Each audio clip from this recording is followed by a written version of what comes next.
So I'm really happy to be here to tell you about how we think you could get credit and recognition for method development by using protocols.io. My name is Gabriel Gasque, and I am head of outreach in protocols.io. Before we begin, let me tell you a little bit about myself. I have a PhD in experimental neuroscience, and I did my postdoc in neurogenetics. And before joining protocols.io to promote the practice of open reproducible methods, I was an editor in the open access journal PLOS Biology for 9 years. So I see myself as a scientist as well as an advocate for open science, reproducibility, research integrity, and accountability.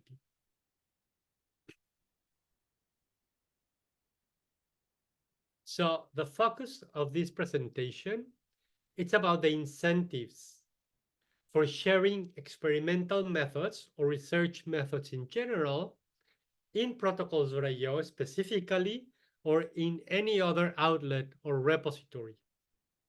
Just some general housekeeping information before we delve into the content of the presentation. As I mentioned before, I am recording the presentation, which I will share together with the slide deck to all registered participants. We will also have time at the end for questions, but you should feel free to type those questions at any moment in the Q&A or in the chat window of Zoom. And finally, just be aware that this is not basic training about protocols.io. The focus of the presentation is about the mechanisms for getting credit for method development. You can check the following websites that are highlighted here in blue for upcoming basic and advanced webinars about protocols.io. You can also check our list of pre-recorded tutorials. And, you can always request at the last URL, protocols.io/help/demo, a one-to-one demo to discuss any question you might have about the platform with one of our specialists. Now, with the housekeeping out of the way, we can start with today's agenda, which is what I show you now on the screen. We will talk a little bit about the history of reporting methods and of method development and optimization not getting the recognition as worthy of a standalone publication and not getting the credit that it deserves. But that started to change about 20 years ago as methods started being recognized as an important modular output of research. And we will also cover the different ways of sharing your methods and of getting credit in protocols.io.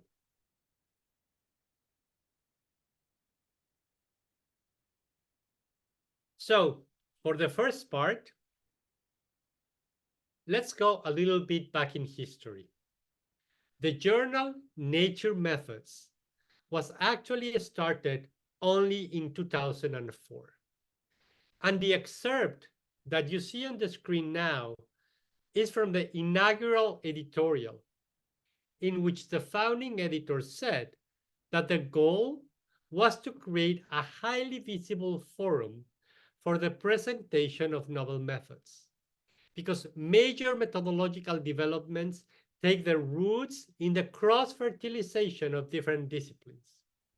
By contrast, the methods sections of specialized journals, although extremely useful for the targeted peer groups, do not grant technical information the wide exposure conducive to interdisciplinary exchanges. And we will touch on this a little bit more later on. But behind the scenes, what we learned from the founding editor-in-chief of Nature Methods, Veronique Kiermer, who later became the chief scientific officer at the Public Library of Science, or PLOS, is that there was a lot of skepticism, even in Nature Publishing Group, around launching nature methods, because they said that nature publishes research and that nobody was going to read just methods. And publishing this journal could dilute their brand, and that it would be impossible to fill a journal's pages with just methods and so on. However, as we all know, nature methods has been a huge success. But it is interesting to think about the skepticism of giving methods independent credit as recently as 20 years ago. But if we look more recently, within the last 10 years or so, there are now a lot of journals focusing on and publishing protocols and methods. I show you some examples in this slide, and I don't think that the list is exhaustive. Big publishers like Springer Nature keep expanding their portfolio of methods-centered journals, like Nature Protocols that started 2 years after they launched Nature Methods. And they recently acquired Protocols.io, expanding their portfolio. Another big publisher, Elsevier, launched Star Protocols and Methods X. And there are some other independent initiatives like Jove, Bioprotocols, and some others. It seems, therefore, that we are now in a place where journals, funders, and many researchers have started to realize it is not just code and data that we should be sharing. In that sense, you might recall that it was in the late 90s when we started to move away from please contact authors for code and data to use specialized repositories for this code and data, like GitHub, Dryad, Figshare, and so on. And although methods have been playing catch up, sharing them is becoming the norm. And you have now more choices on where and how to communicate those methods and protocols. But that's enough about the changes that we have seen in recent years. I will go on now to talk about public sharing and getting credit for reproducible and discoverable protocols. And specifically about protocols.io, we will go through first how most people share their methods in the platform, which is actually independently of papers. Then we will talk about the partnership that we have with PLOS ONE, BMC methods, and Nature protocols to get your protocols peer-reviewed and published as formal peer-reviewed manuscripts, as well as the many partnership and connections that protocols.io has with other journals, which aim to make your research papers more rigorous and more reproducible. So, when we see how scientists and researchers in general communicate their work and their discoveries to their colleagues and to the world more broadly, we have started to see a more modular approach to science communication. So at the center of this cartoon, we have the most recognized research output, which is the peer-reviewed publication, the paper. This is the bread and butter, the currency that researchers, including yourself, put on your CVs, and that founders and your employer will be looking at when evaluating your productivity. But we now appreciate more the value of other independent but interrelated modules of research output, like code and data, as we mentioned before. And we have created specific repositories for these, like GitHub, Open Science Framework, Zenodo, Dryad, and others. Methods are another module of research output. And in fact, methods are really the linchpin to reuse, and the ongoing value of all the other items here hinges on having the methods. Because I venture to claim that it is really difficult, if not impossible, to understand the meaning of the data and any interpretation of the data if we do not understand the details of how these data were acquired. That is the methods. And this is where protocols.io comes in. Because protocols.io is an online open access repository and a platform for authors to create, share, and publish dynamic, interactive, versionable, and detailed protocols before, during, and after publication of a research article. And I would need to clarify here that what we understand as publication of a protocol in protocols.io is similar to preprinting an article in bioRxiv, for example. Protocols.io is a repository for methods, not a peer-reviewed journal. For journals, publication is different because for journals, publication is the result of a peer review process. However, as we will discuss later on, protocols deposited in protocols.io are citable and can be part of a peer-reviewed publication, or even they can be peer-reviewed as a standalone methodological articles. So if you're not familiar with protocols.io at all, please take a look at the URL at the bottom of this slide. This link will take you to the welcome page, which is a great place to start familiarizing yourself with the platform. And as I said before, one of the features of protocols.io is its open access repository, in which there are now over 16,000 published protocols. And they are all published under a CC BY license, making them completely open access and therefore free to read, use, and reuse. In this open access platform, it's also free to create an account and to publish an unlimited number of protocols in the open access repository. But there are also over 80,000 private protocols, which have been created by users who are developing, optimizing, and perhaps just sharing their protocols with their immediate colleagues. And this is the business model of protocols.io, as we charge institutions for these private collaborative workspaces. And many universities, funders, and other institutions have such licenses. The free accounts have only a limited number of private files. So if you make your protocols and publish them right away, the free account can work for everyone. But we charge for users to take advantage of unlimited private space.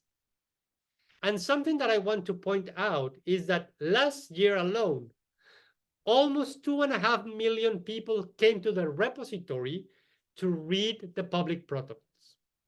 And most of these public protocols are just sitting in protocols.io. And we will talk about people's motivations to share independently of a paper.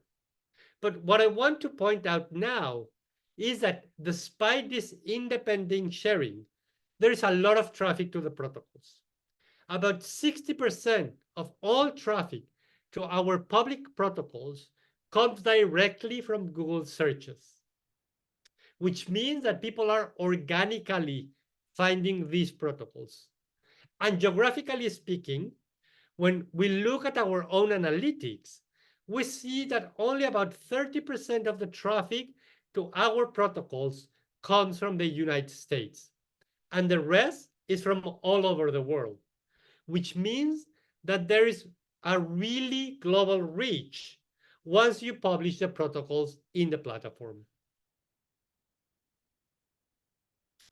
And when you come to protocols.io, you can search directly in the platform if you want to look for specific protocols that might be useful in your research. And you can run these protocols directly, and you can create your own forks or editable copies of someone else's published protocols, which then you can tweak and optimize for the equipment that you have in your lab or for a different cell type, for example, which will save you a lot of time and energy, as you will have all the comprehensive details of their approach right straight away.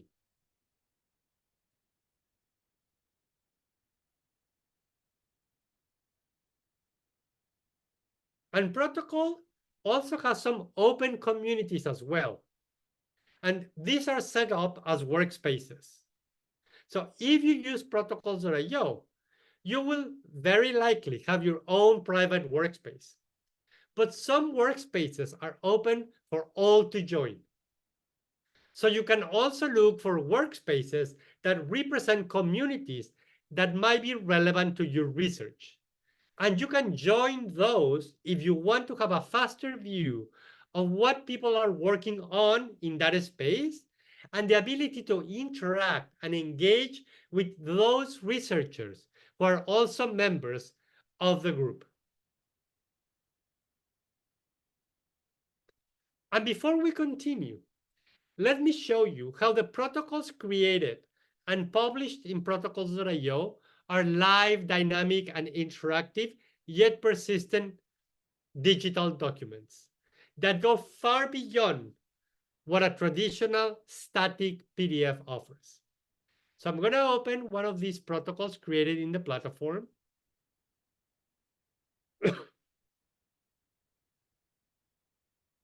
Now, because this protocol has been published, it has received a DOI, which makes it permanent and citable.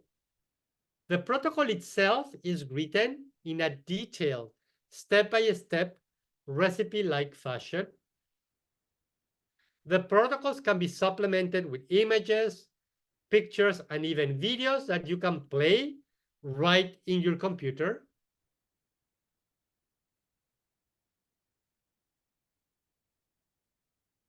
Now, different sections of the protocol can be coded in different colors, which creates a table of content that I can navigate.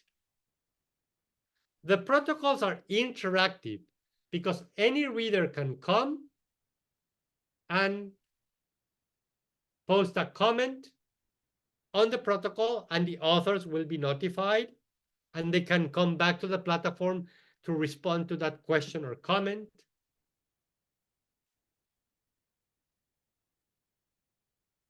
The protocols are versionable, and any reader can navigate to different versions of the protocol. And it's very easy to create your own editable fork or copy to optimize the protocol according to your own very specific needs and requirements. And the protocol can be run in the computer, cell phone, or tablet. So I can let the computer guide me through the protocol. I can mark the steps as done.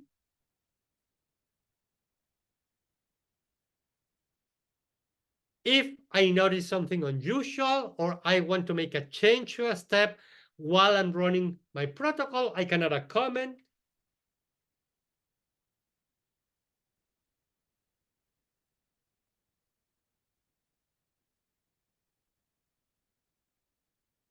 I can keep working on my protocol, and eventually I can save the run with a timestamp as an independent file with all the comments that I posted during the run. But let me go back to the presentation.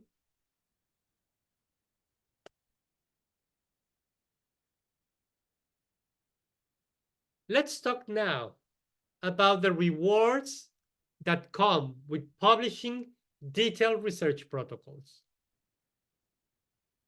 So, not necessarily in order of importance, but a first reward for making your methods public is that, going back to the concept of modular communication of research outputs, by using specialized repositories for publishing your methods, you are increasing their discoverability and potential reuse, which should lead to increased credit and recognition.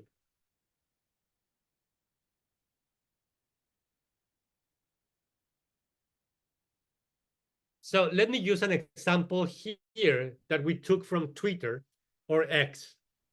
So you can see a tweet from a researcher who was looking for a protocol for RNA extraction from primary cortical neurons in culture. Someone responded to this tweet and recommended a protocol that is in protocols.io. But this protocol was actually part of a paper that was published in the journal GigaScience. But the paper is about a fish parasite. So the chances of researchers working on primary cortical neurons in culture finding a paper on a fish parasite as a means of finding a method that would work for them seemed really slim.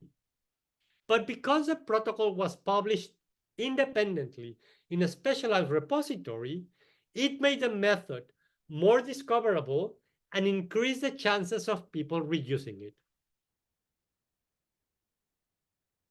And once a protocol is published, the platform, there is a tab in the document that is called metrics, in which the platform keeps a live record of all traffic and use of this protocol, including number of views, bookmarks, exports, copies, comments, and citations that the protocol has received.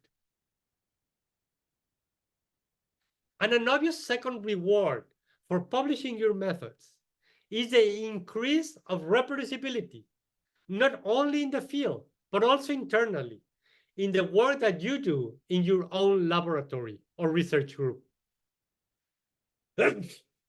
Sorry. So if you're not familiar with this, I will introduce to you now the Cancer Biology Reproducibility Project, which was a $1.5 million initiative coordinated by the Center for Open Science and by Science Exchange, with the goal of trying to independently replicate almost 200 experiments from about 50 high-profile papers on cancer biology. What the Reproducibility Project researchers discovered very soon after the project began is that it is very difficult to replicate previously published work. There are several reasons why this is the case, but one of them is that the original researchers didn't document in their articles with enough detail what they did and how they did it. So what you see on the screen is the Center for Open Science website that summarizes some of the results of the Cancer Biology Reproducibility Project. And as you can see, of the 193 experiments that they tried to replicate from 53 articles, 0% of the protocols, 0% were completely described, which made it impossible to reproduce them without contacting the original authors. But equally striking, when the researchers from the Reproducibility Project contacted the original authors, they also discovered that these did not always could tell how exactly their own experiments had been done. Therefore, the problem of lack of reproducibility goes beyond the lack of adequate reporting in published articles, but also highlights deficiencies in the way researchers keep record of their own experimental protocol for housekeeping. And that brings me to a third reason to make your research protocols public, which is to guarantee preservation. As we all know, a large fraction of a lab personnel is floating. Students graduate and leave, postdoctoral researchers become faculty elsewhere, and so on. Publishing your protocols makes them persistent, citable objects that will be permanently stored in your workspace as well as in the open access repository. And I should mention that all private and public content in protocols.io is mirrored and backed up in clocks, GitHub, and the Internet Archive. And the Chan Zuckerberg Initiative has a code escrow of the platform. And modular sharing also increases the chances of establishing collaborators because we have seen cases when researchers report that publishing their detailed protocols leads to an increase in the number of collaborations. And one important thing to note is that since protocols.io launched in 2014, and now with these more than 16,000 published protocols, we have never seen a case of a publisher saying that because you shared in protocols.io, you cannot publish your research or method paper in their journal. Publishers do not consider publishing in protocols.io prior publication. Just like sharing preprints in bioRxiv, sharing protocols in protocols.io is like preprinting methods. And so we have never seen a case of that hurting authors. So we encourage people to share publicly whenever their protocols are ready. So from the publishing perspective, sharing on protocols.io should give your methods visibility. Let you engage with the people who are using the method. Make it a central place where you can iterate and share corrections and optimizations easily and guide everyone naturally to those new versions. And it does not preclude further recognition by publishing your protocol later on as part of a peer-reviewed publication.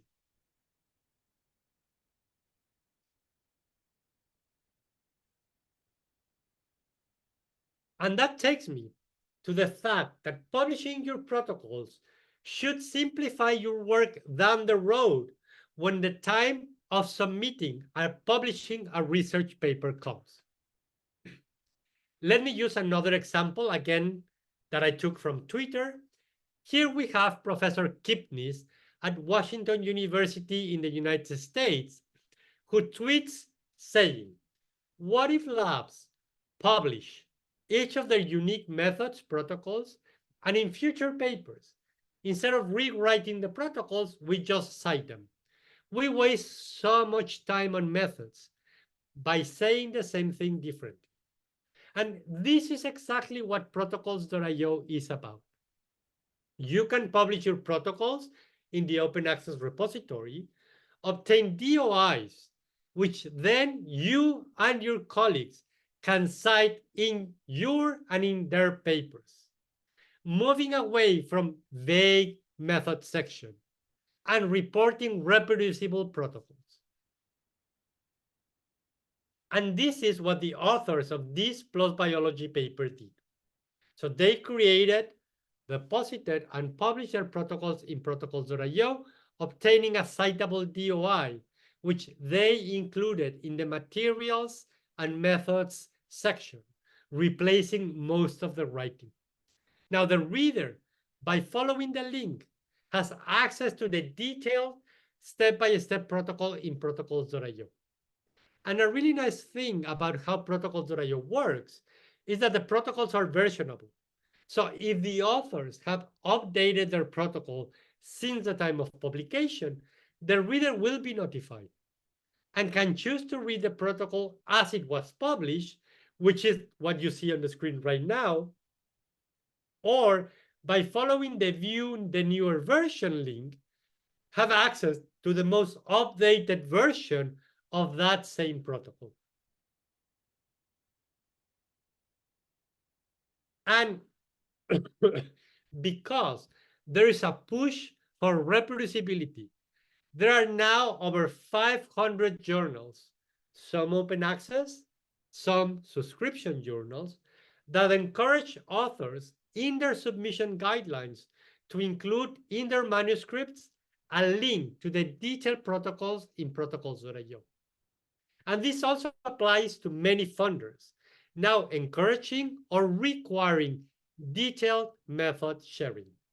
And remember that I said that we have never had an issue with authors not being able to publish a paper for publishing their protocols independently. In fact, not only do journals not see a conflict with publishing your protocols in protocols.io, they often actively encourage the use of the platform.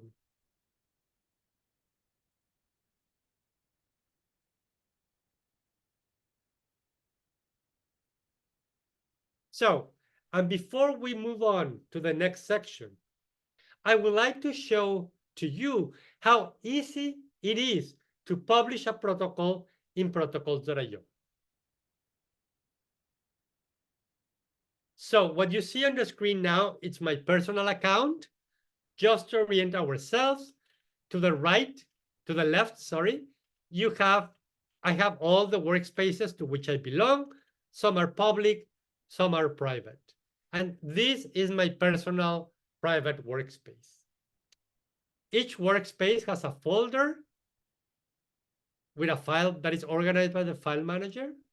And in my own personal workspace, I have a few private protocols.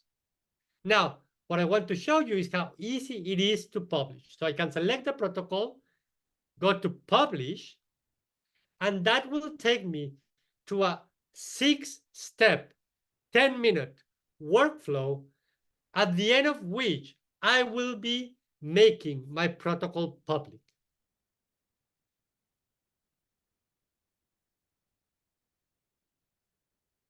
Again, it is very easy to publish.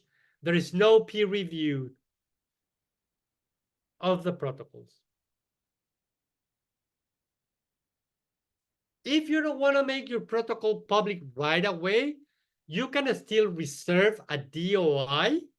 The protocol will remain private, but you can share the DOI with the potential reviewers of your manuscript if you're including that protocol in a research submission.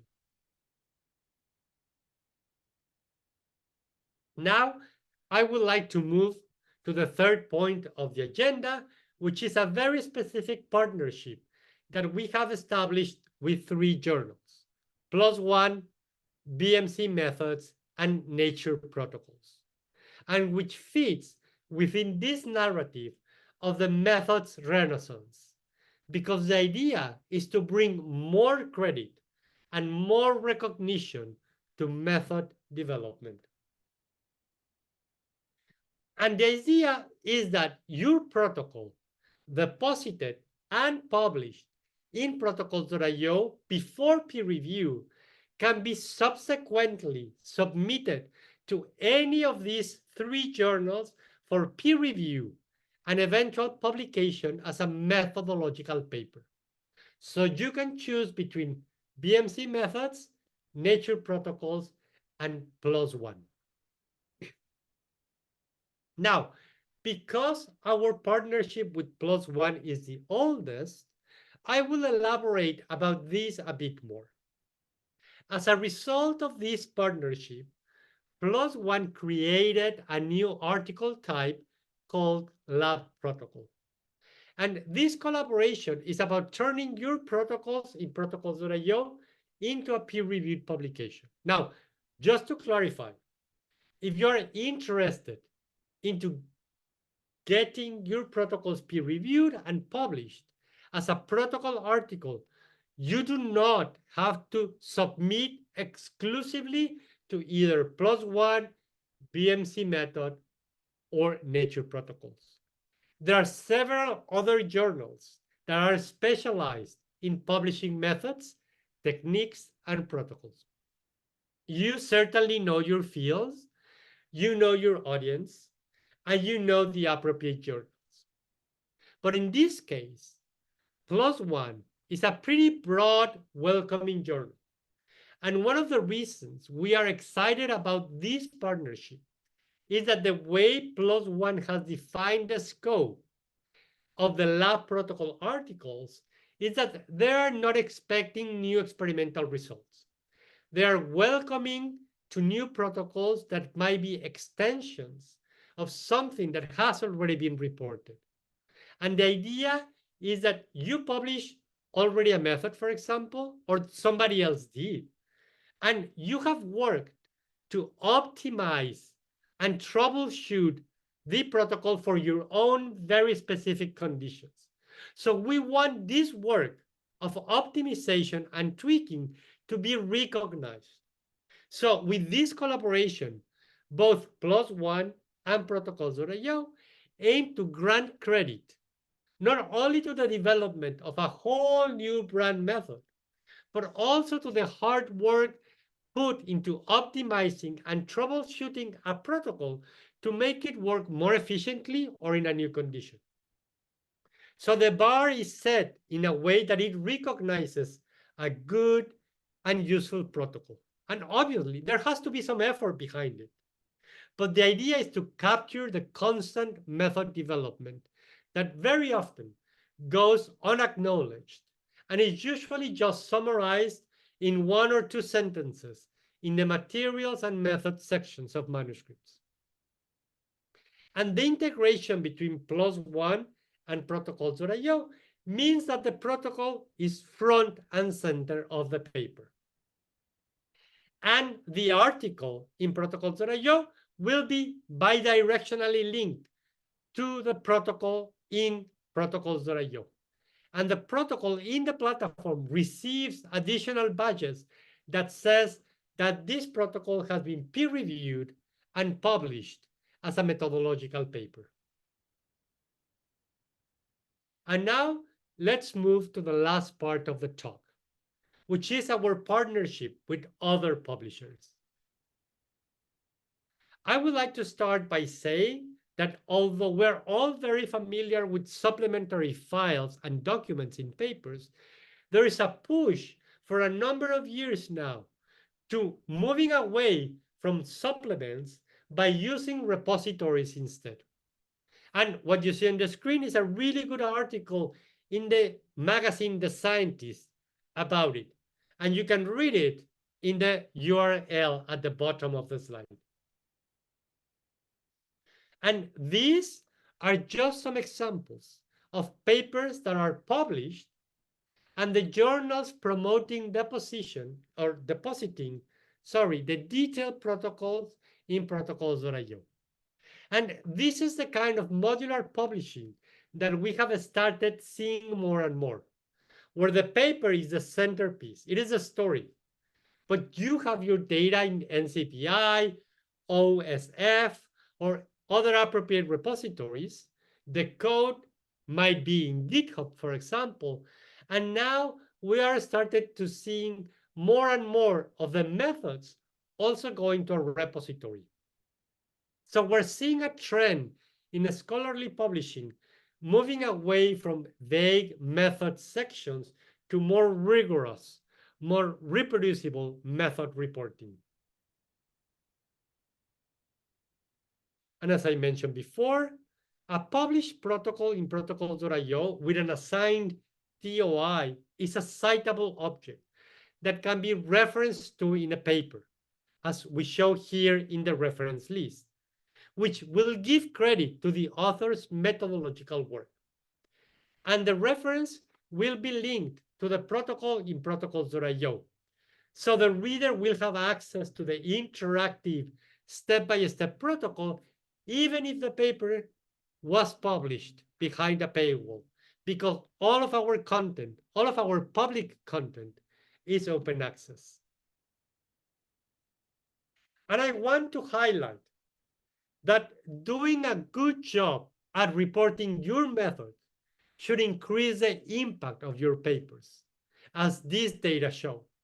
So what we see here is a study that was published in PLOS ONE that shows in the pink line that as the career of scientists progress, they value the method sections of papers more and more. because they understand methods are the linchpin to properly interpret the data and to reproduce the experiments. So increase the impact of your research articles by depositing your protocols, your detailed protocols, in a specialized repository like protocols.io. So to summarize, you can read the slide for the rewards and benefits of openly sharing your protocols and linking these to your research articles. And with this, I will be happy to take any questions which you can type in either the Q&A window or in the chat.